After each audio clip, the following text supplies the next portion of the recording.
Bonjour, Jean-Claude Barny, réalisateur du film Le Gang Antillais, et cette interview est faite pour le magazine engagé Nos Filles, que je lis assidûment.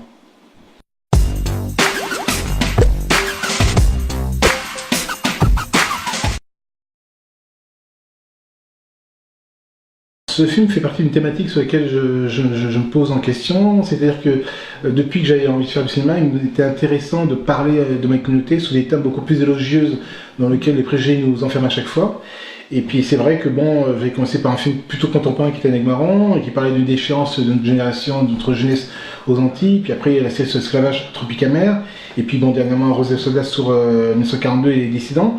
Et c'est vrai qu'il y a pratiquement presque 8 ans, j'avais eu dans les mains ce livre de l'éclairie, Le Gang Antillais, et je trouvais que ça pouvait faire un formidable thriller, tout en rappelant les causes du baby down. Donc il y avait pour moi deux sous-lectures.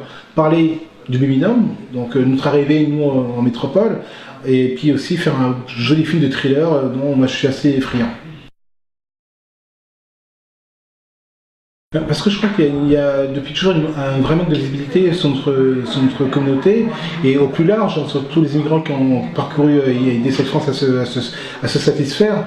Et aujourd'hui, dans les arts comme la musique, comme le cinéma ou comme le théâtre, je pense qu'on a toujours été très relégués à des choses secondaires, et puis la prise de parole n'a même pas été politique. Donc je pense qu'aujourd'hui, même pour notre génération, il est important que ceux qui viennent devant, enfin ceux qui arrivent en tout cas, ceux qui arrivent et celle qui est passée, de voir qu'on est encore vaillant et que tout n'est pas fini, qu'on peut encore explorer des parties de notre histoire commune.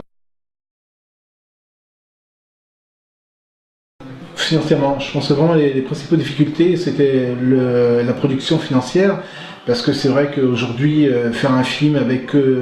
ça a toujours été vrai, mais encore plus... Enfin, ce qui est plus drôle, c'est encore plus vrai aujourd'hui qu'avant, mais faire un film avec des acteurs noirs, majoritairement noirs, dans un film qui se veut grand public, c'est impensable. Avant, on pouvait penser, il y a 10 ans, on pouvait dire oui, c'est possible et tout, parce qu'il y avait quand même des gens comme Greg Germain, il y avait des gens comme Isaac de Boncollet, il y avait des personnalités fortes dans le cinéma métropolitain. Aujourd'hui, il y a encore des gens qui sont là, mais tenir une tête d'affiche, à part si on ne met pas Omar Sy, c'est juste impensable.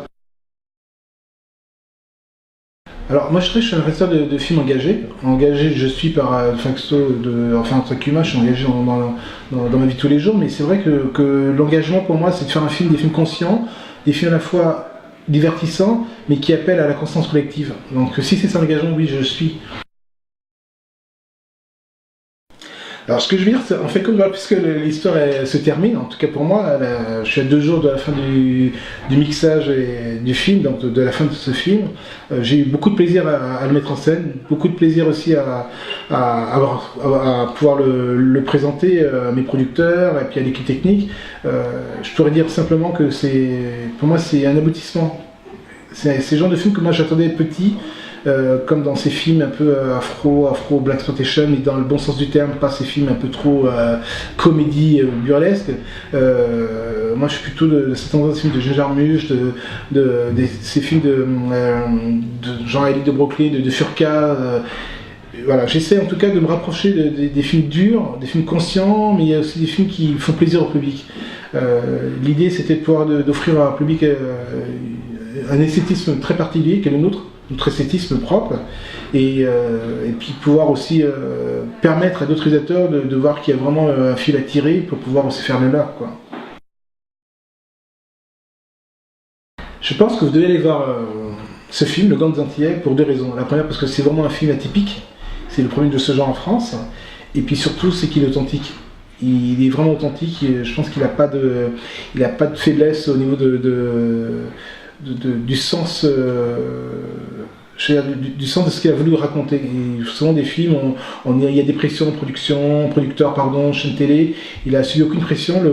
Mon producteur Sébastien Nono m'a permis de travailler avec une vraie authenticité, sans me dire attention ça tu peux pas, ça tu peux. Et puis moi je suis aussi je suis mon gardien, je suis le gardien de ce que j'ai envie de dire. Donc je pense qu'il est authentique et honnête.